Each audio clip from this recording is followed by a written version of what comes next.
이 금융 불안과 관련된 심리 때문에 우리가 알고 있는 경기가 현재보다 조금 더 수그러든다라면 미국의 금리 인하는 사실 연준의 생각과는 다르게 현실화될 가능성이 높고, 미 국채는 금리가 내려가면 오히려 돈을 버는 케이스이기 때문에 네. 이 자체가 부실화될 가능성이 없고, 두 번째는 개인들 같은 경우는 전체적으로 우리가 알고 있는 변동금리를 쓴 사람이 3%에 불과하기 때문에 부실화될 가능성이 매우 낮다라고 보셔야 됩니다. 예. 따라서 이번에 금리 인하한다라고 해서 이들이 부실화돼서 금융위기로 발전될 가능성은 제가 볼 때는 사실상 없다라고 생각을 하고 있습니다.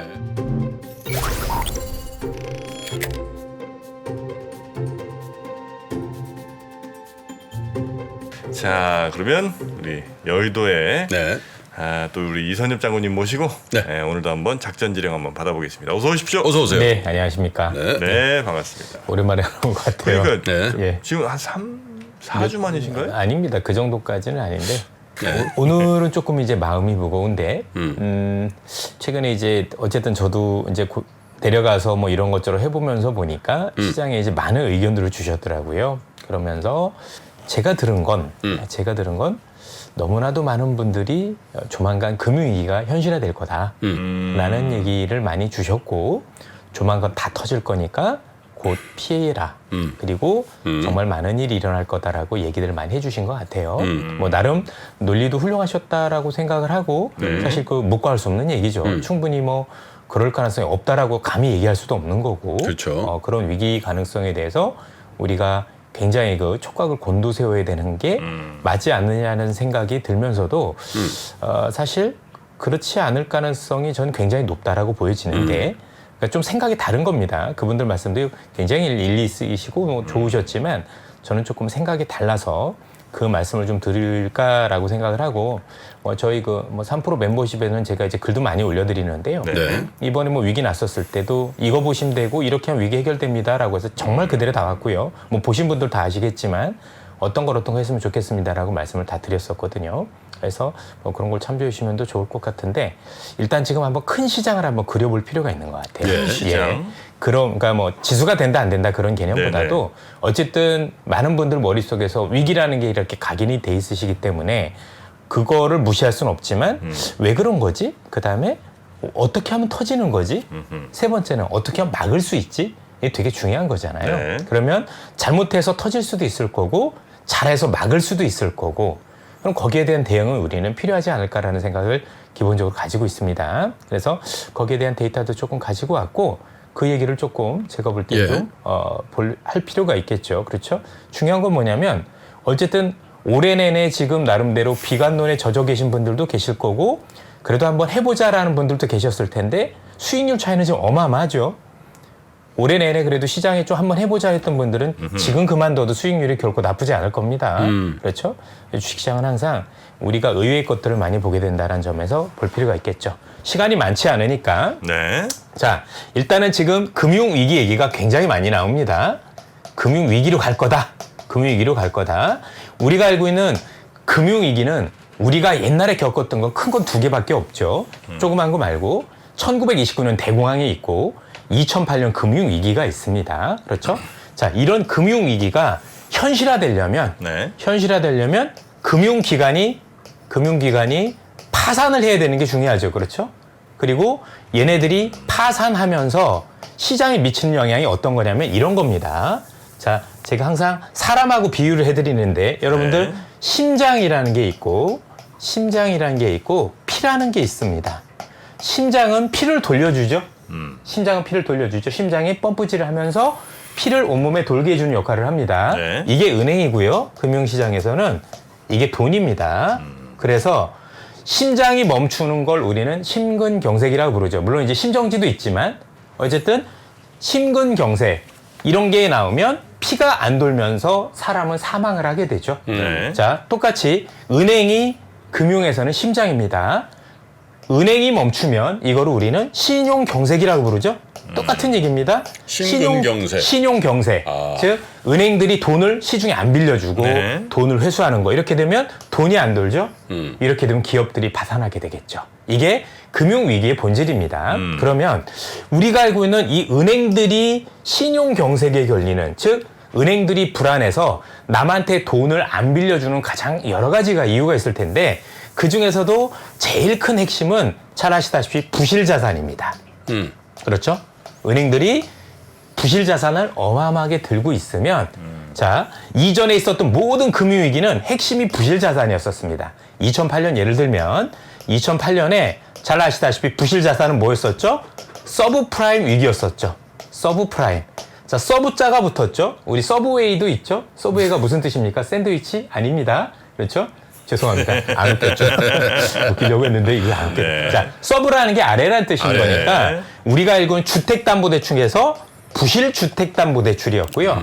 기억하시겠지만 이 부실주택담보대출을 가지고 있던 금융기관이 망했던 겁니다. 그게 리먼 브로더스 사태죠.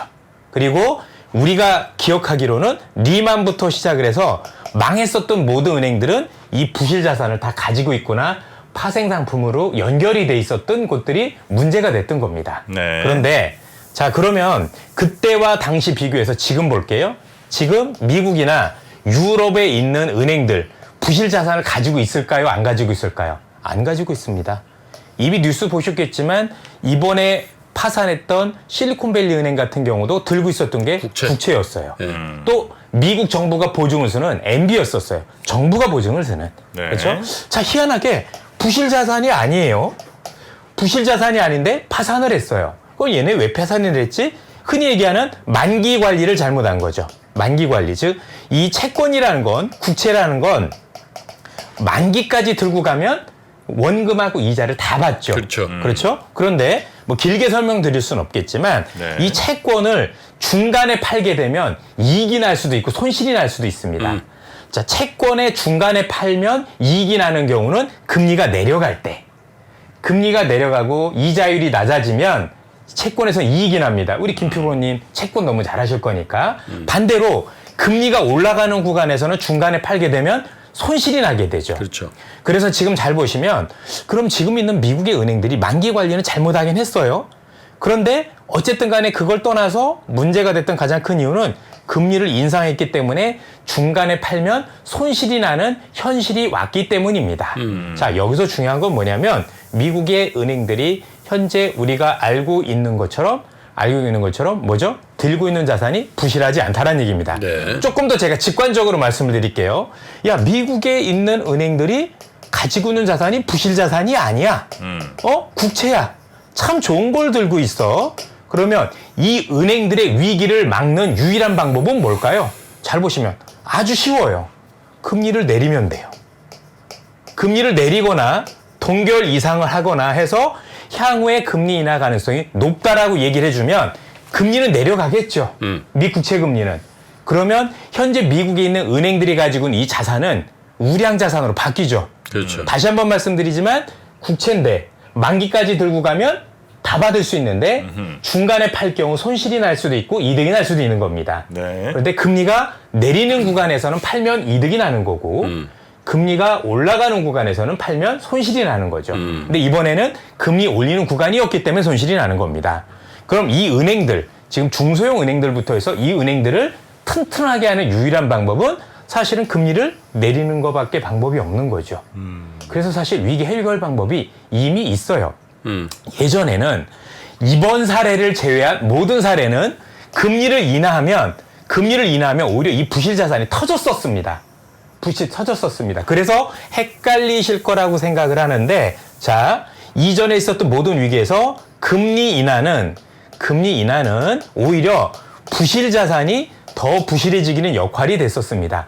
왜 그랬느냐? 자, 이 당시에 금리 인하를 할 때는 단순히 금리 인하를 한 게 아니라 경기가 앞으로 안 좋아질 것 같아서 금리 인하를 했겠죠. 근데 가지고 있는 게 부실 자산인데 대부분 우리가 알고는 주택담보대출 채권이었었을 거예요. 그렇죠? 네. 그러면 일단 주택 가격은 내려갈 거고 두 번째부터 중요한 거죠. 주택 가격은 내려가는데 경기가 안 좋아졌다는 얘기는 실업률이 엄청 급증했다는 얘기거든요. 실업률이 급증을 하면 쉽게 얘기해서 돈을 갚을 사람이 없는 거죠. 내가 빚을 빌렸는데 이 빚을 갚지 못하니까 더 부실해지겠죠. 그렇죠. 빚을 못 갚으니까 부실해지는 게 이게 금리 인하의 기본적인 컨셉이었었던 거예요. 네. 또 하나는 금리가 그냥 내려간 게 아니라 경기가 어려워지면 실업률이 높아졌었을 때 무슨 현상이 있어요? 사람들이 수요가 줄죠. 그렇죠. 수요가 어마어마하게 줄죠. 내가 쓸 돈이 없다 보니 그래서 어떻게 됩니까? 사람들은 물건 안 샀으니까 기업들은 재고가 엄청 늘어나서 이 재고를 싸게 처리해야지. 그리고 싸게 처리도 안 되고 결국 공장까지 팔아가는 땡처리. 그런 것까지 되는 게 금융위기의 원흉이었었어요. 그리고 그거는 부실 자산이었기 때문에 가능했던 거죠. 그렇죠? 그런데 지금 시장 상황은 일단 은행들이 부실 자산을 들고 있지 않아요. 즉 이전에 있었던 부실 자산은 금리가 내려가면 어이없게도 주택담보대출인데 실업률과 연동이 되면서 문제를 일으켰지만 지금 있는 자산은 국채이기 때문에 금리가 내려가면 손실이 아니라 이 부실 자산이 이익이 나죠. 오히려 이득이 나요. 네.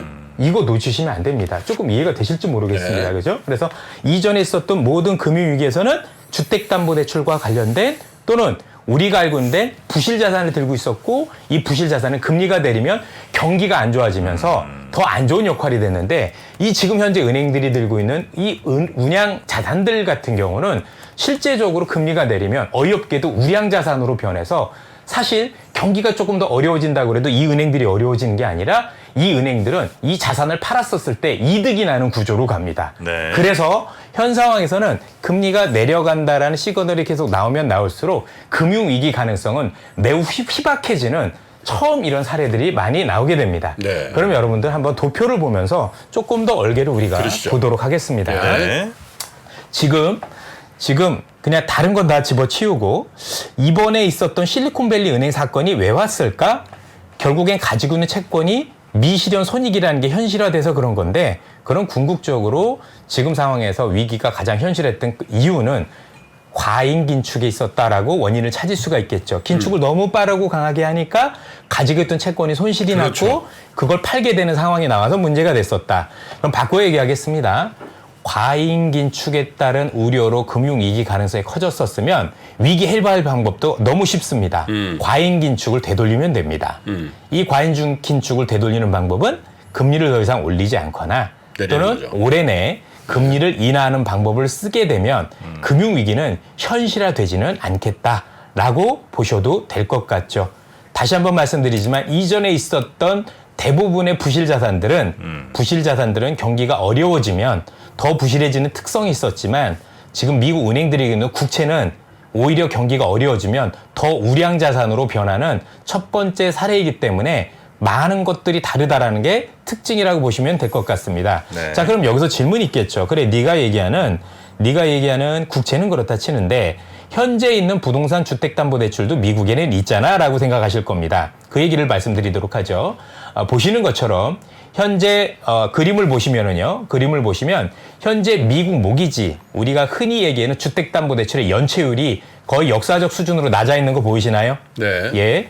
이전에 서브프라임이라고 해서 2008년도 금융위기 때 여러분들 연체율이 25%까지 올라갔던 게 지금은 3% 수준으로 확 내려와 있습니다. 왜 이렇지? 지금 금리도 올렸고 지금 미국 집값도 그렇게 좋진 않다라는데 왜 이렇게 연체율이 낮은 거야? 뒤에 한번 보시죠. 사람들이 이전에 금융위기 때 너무 뒤어서 그 당시는 사람들이 전부 다 변동금리로 돈을 빌렸었어요. 변동금리로 40% 넘는 사람들이 변동금리로 돈을 빌리다 보니까 금리가 올라가는 만큼 내가 이자 부담이 높아지면서 문제가 됐지만 네. 지금은 변동금리가 3%에 불과해요. 무슨 얘기냐? 97%의 사람들이 고정금리로 돈을 빌린 겁니다. 네. 즉 초저금리였었을 때 너무 낮았었을 때 30년 만기로 초저금리로 돈을 빌리다 보니 사실상 금리가 오른 게 좋은 건 아니지만 실제 이분들이 지불해야 될 이자 비용은 사실상 딴 나라 얘기가 되고 있다라는 점이 현재 이분들이 가지고 있는 그 MBS라고 불리는 주택저당채권이 굉장히 안정적인 이유입니다. 네. 따라서 현상에서 놓고 보면 우리가 알고 있는 것처럼 주택 이 담보대출과 관련해서는 연체율이 제일 중요한데 연체율은 금리가 올라감에도 불구하고 낮아지는 기이한 현상을 보이고 있더라. 그래서 개인이 터질 가능성은 매우 낮다. 어제 저도 이제 아끼는 후배이셨지만 우리 효진 연구원이 그쵸 좋은 데로 가시는 바람에 그만두긴 했지만 그분께서 예전에 이렇게 드는 자료도 여러분도 보시면 알겠지만 개인들은 2008년 이후로 오히려 부채도 낮아졌습니다.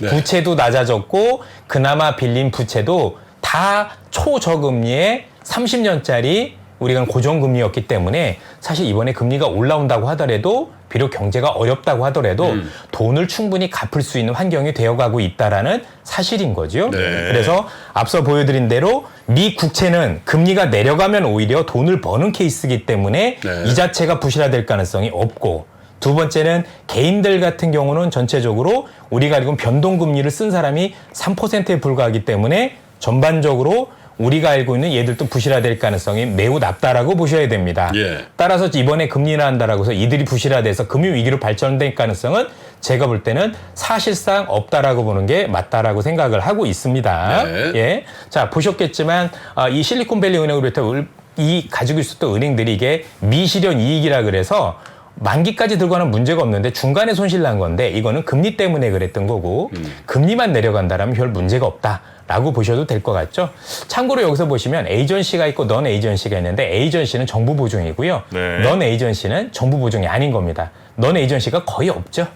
그렇죠? 그렇기 때문에 거기에 대해서는 연면 아니고 그러면 이런 건 있죠. 야, 오히려 좋아. 근데 상업용 부동산은 문제가 되잖아. 맞죠? 누가 보더라도. 지금 여러분도 아시다시피 상업용 부동산 같은 경우는 이전에도 보여드렸던 자료지만 네. 가격도 내리고 있고 공실률이 17%까지 올라왔어. 문제가 되고 있죠. 그럼 이게 당장 터질 거냐? 아니다라는 얘기죠. 자, 우선 뒤에서 보실 필요가 있을 거라고 생각하는데요. 일단 공실률은 누가 봐도 높습니다. 연체율 보이시나요? 상업용 부동산 연체율도 생각보다 매우 낮습니다. 자, 참고로 이 위기가 현실화되려면 이 상업용 부동산 연체율이 10% 이상으로 올라가줘야 됩니다. 올라가줘야 되는데도 불구하고 여전히 연체율이 낮다라는 점은 위기가 현실화되지 않는다가 아니라 시간은 좀 있답니다. 예. 그렇죠? 충분히 아직은 조금 막을 시간이 있다. 위기가 현실화되지 않는다가 아니라 상업용 부동산은 연체율이 이렇게 낮기 때문에 여전히 시간이 있다라고 보시면 됩니다. 아직은 연체가 별로 없지만 공식률이 이렇게 높으니까 당연히 연체가 나오겠죠. 가능성이 이제. 있죠. 가능성이 예. 있죠. 그런데 여러분도 보시겠지만 우리가 하는 공실률은 예전부터 높았어요, 이게. 그래요? 그렇죠. 예, 쭉 보시면 우리 뭐 많은 분들이 이것과 관련해서 우려는 분명히 있다라고 저도 이제 말씀을 드렸었고 이게 시간이 있다라고 말씀드렸지 현실화되지 않는다라고 말씀드린 건 아닙니다. 그러면 얘들이 부실화되려면 어떻게 해야 될까요? 그렇죠? 그 시간 동안 이런 이유가 되면 부실화될 수 있겠죠. 물론 경기가 안 좋아지면 조금 더 부실화 가능성은 있습니다만 가장 큰 트리거는 뭐냐면 여러분들 금리입니다. 지난해 중반에 여러분들 잘 아는 블랙스톤에 있었던 상업용 부동산 갔던 펀드가 한번 환매 중단이 된 적이 그렇죠. 있었습니다. 네. 그래서 기억하시는지 모르겠지만 앞으로 미국 금융시장에서 위기가 된다면 상업용 부동산이라고 여의도에서 유일하게 얘기했던 기억이 있습니다. 네. 지금도. 그렇죠?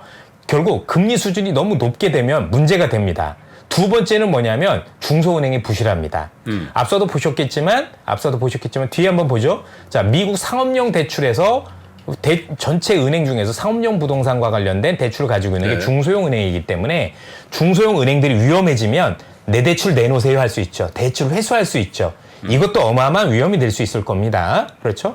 그 다음에 실업률이 너무나도 높아진다라면 역시 또 사람들이 많이 쓰게 되니 문제가 되겠죠. 참고로 실업률 중에서 화이트 칼라들이 많이 잘리게 되면 사무직들이 많이 잘리게 되면 우리가 알고 있는 이 상업용 부동산에 어떤 영향을 미치냐면 당연히 사무실도 비게 되겠지만 이분들이 사무실에 나가야 내가 거기서 밥도 사 먹으러 가고 맞습니다. 거기 커피도 사 먹으러 델리 가고 가게 같은 거. 이러면서 이 상권이. 임대대가 된 상권이 형성이 되는 건데 이게 안 나가게 되면 사무실에서 내가 나가는 일이 없게 되면 여러 가지 것들이 같이 영향을 미치게 되는 그런 영향들이 있어서 최근에 우리가 하는 재테크도 영향을 많이 미치고 있다라는 재택근무. 점들은 재테크근무도 영향이 있었었죠. 그런데 앞서도 말씀드렸지만 가장 큰 트리거 지금 두 개는 뭐냐면 하나는 미국의 중소형 은행이 파산하는 경우, 네. 두 번째는 지금 말씀드렸던 것처럼 금리가 굉장히 높게 올라가는 경우. 금리가 높게 올라가는 경우 이유는 뭐냐면 여기 보시는 것처럼 2023년, 2024년 차환 발행을 해야 돼요.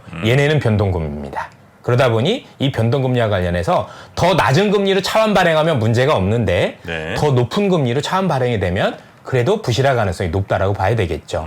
자, 그러면 여기서 상업용 부동산이 어떻게 될 거냐는 이미 답이 나와 있습니다. 어떤 답이 나와 있냐면 첫 번째로 일단은 위기의 근원인 상업용 부동산을 많이 들고 있는 중소형 은행이 망하지 않으면 되는 거죠.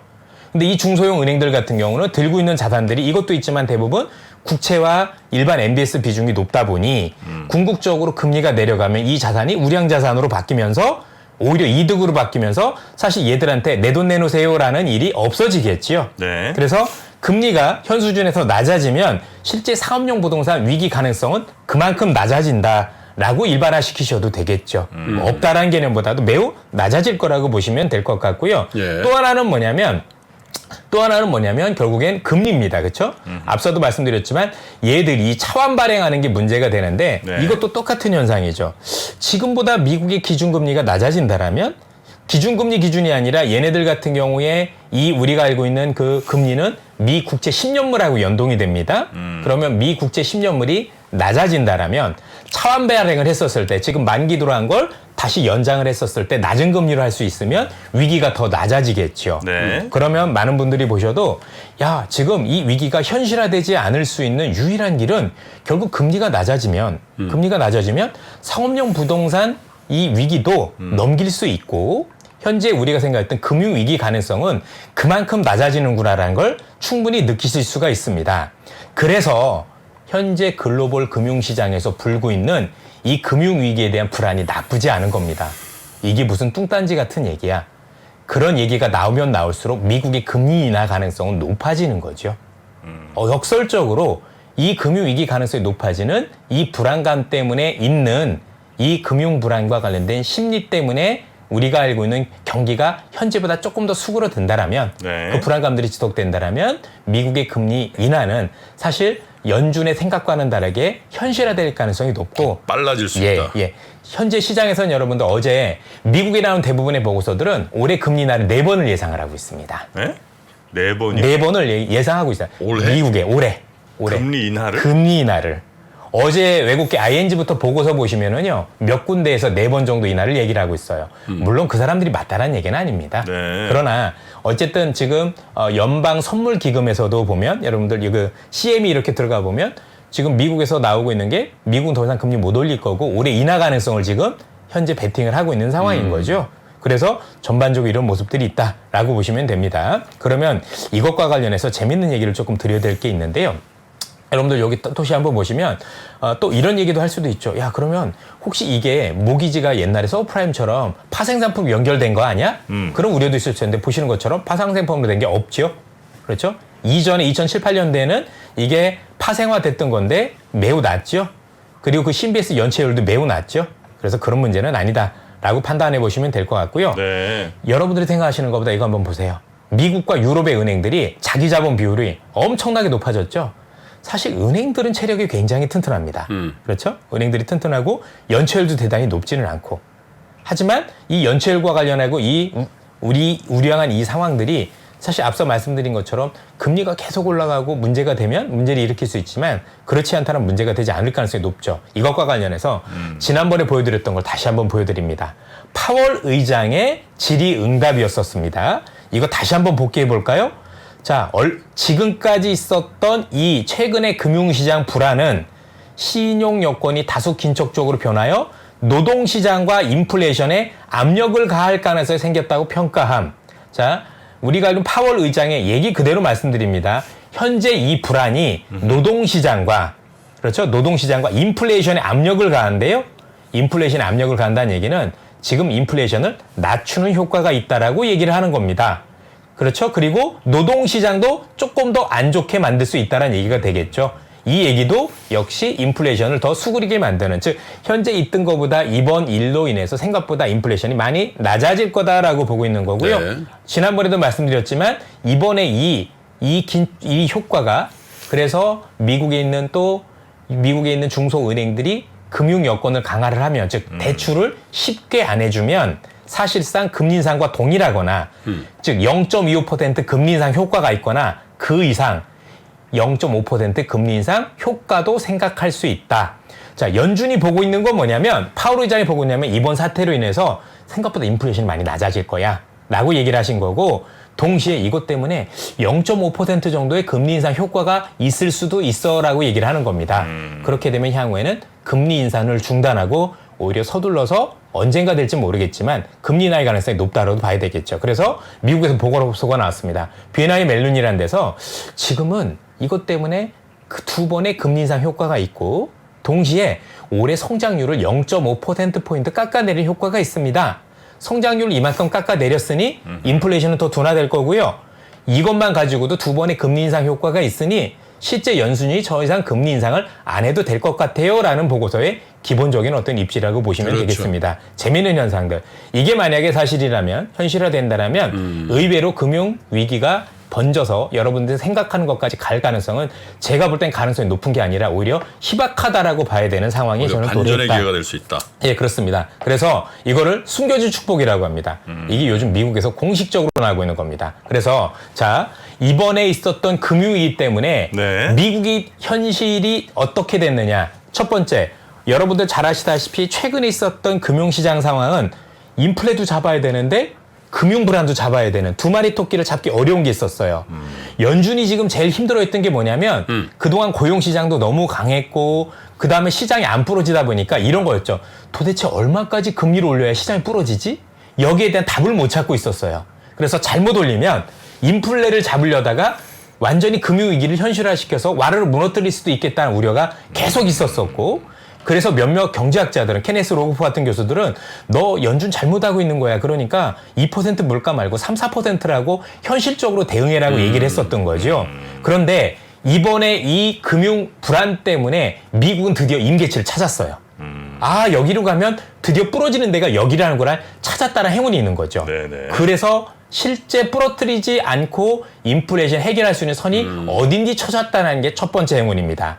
두 번째는 뭐냐면 두 번째는 여러분도 보셨겠지만 이 중소은행의 위기 때문에 앞서 보셨던 것처럼 두 번의 금리 인상 효과가 있다 보니 실제 내가 추가적으로 금리 인상을 하지 않아도 물가를 잡을 수 있는 효율적인 어떤 방법이 찾게 된 거죠. 네. 그게 대출에 대한 규제 강화 뭐 이런 것들이겠고 또 여러분들 내가 불안하면 돈을 덜 쓰잖아요. 네. 이것 때문에 수요가 좀 감소가 돼서 저절로 물가를 잡게 되는 그런 재미있는 행운도 같이 있었습니다. 세 번째는 모든 금융위기는 내가 잘 모르는 데서 벌어지는데 네네. 이번 위기 때문에 다음 위기가 어딘지 본 거예요. 심플해졌어요. 네. 이번에 보니까 이거 문제가 더 커지면 그 다음은 상업용 부동산이네. 상업용 부동산이 터지면 제일 먼저 쓰러지는 은행이 독일에 있는 도이치방크네. 걔네가 그 비중이 있으니까. 도이치방크가 쓰러지면 BNP 파리바부터 시작을 해서 유럽에 있는 은행도 쓰러지네. 커질 수 있는 걸 봤죠. 중요한 건 이런 위기가 다음 위기가 어딘지 수면 위로 드러났다 보니 이미 대응책은 다 세웠고요. 네. 대응책 세웠고 위기에 대해서 즉각적으로 대응하거나 또 위기가 현실화되지 않을 수 있는 방안도 찾았다라는 게 우리 입장에선 대단히 행운이었다라고 생각이 듭니다. 숨겨진 축복이다. 예, 그래서 저는 감히 뭐 확언 드릴 수는 없겠지만 이번 사태가 과연 우리한테 독이 아니라 이 독이 약이 될 수도 있는 상황이 될 수도 있겠다라는 생각을 지금 가지고 네. 있고 향후 상업용 부동산에 대한 부분도 봐야 되겠지만 네. 이렇게 된다라면 우리가 생각하는 금융위기로의 발전 가능성은 매우 낮은 게 아니냐라고 좀 섣부르긴 합니다만 저는 생각을 해봤고요. 네. 그래서 이와 관련된 어떤 부분들을 계속 모니터링 해드리면서 여러분들한테 네. 말씀드릴까 합니다. 자, 시간이 여기까지 하고요. 네. 광고 없이 바로. 그 염승환 이사 바로 모셔보죠. 네, 알겠습니다. 이선혁 이사님 대단히 고맙습니다. 감사합니다. 네. 어디서도 볼 수 없는 조합으로 진행되는 4주간의 AI 특강 시리즈 지혜의 밤에서 만나보세요.